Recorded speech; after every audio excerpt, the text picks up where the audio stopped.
Today we're talking about that age-old question, whether to rent or buy a home. This is one of the biggest decisions many of us will face in our lives, and we've received some great questions from our viewers. So I'm excited to share my thoughts with you. Let's dive in. Question 1. Is it better to buy a home or rent a home? $1,000,000 question. The answer, of course, depends on your individual situation. Buying a home can be a great long-term investment since the money you pay each month will go toward building your equity. But there are also upfront costs and ongoing maintenance expenses to consider. Renting, on the other hand, offers more flexibility and may be cheaper, but since you're not building equity, the money you spend on rent each month is essentially being thrown away. Long story short, it really depends on your financial situation, your future goals, and your personal preferences. We've got some more great questions that will help you figure out which option is best for you, so keep on watching. Question 2. What are some of the costs associated with buying a home? When it comes to buying a home, there are costs to consider beyond just the purchase price. First off, you'll need to come up with a down payment, which is typically anywhere from 3% to 20% of the home's value. You'll also need to pay for closing costs, which can include things like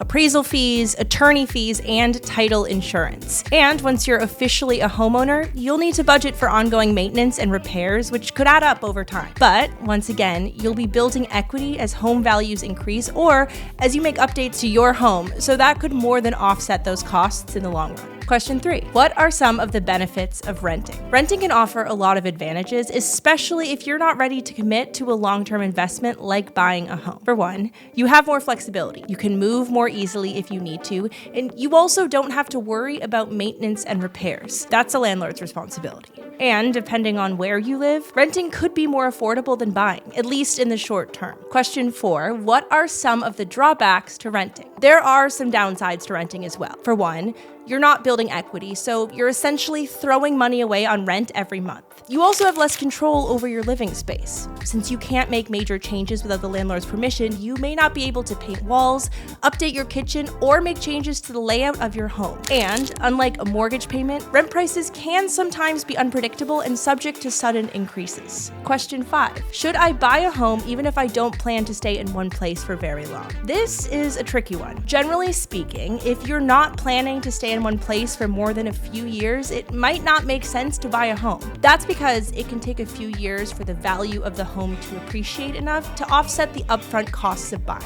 That said, there are some exceptions to this rule. For example, if you're buying a home in an up-and-coming area with strong growth potential, you might be able to sell it quickly for a profit. Question 6. Can I buy a house with Monopoly money? Well, while Monopoly money may be fun to play with, unfortunately, it won't get you very far in the real world. If you want to buy a home, you'll need to come up with real money to cover those upfront costs and your monthly mortgage payments. But hey, maybe you can convince your friends to play a game of Monopoly with real money. That could be a fun way to save up for a down payment. Well, that's all the time we have for today. I hope this discussion has helped you better understand the pros and cons of renting versus buying a home. Remember, there's no one-size-fits-all answer. It really depends on your individual circumstances. So, weigh the options carefully and make the decision that's best for you. And as always, thanks for tuning in to itsHome.com. See you next time.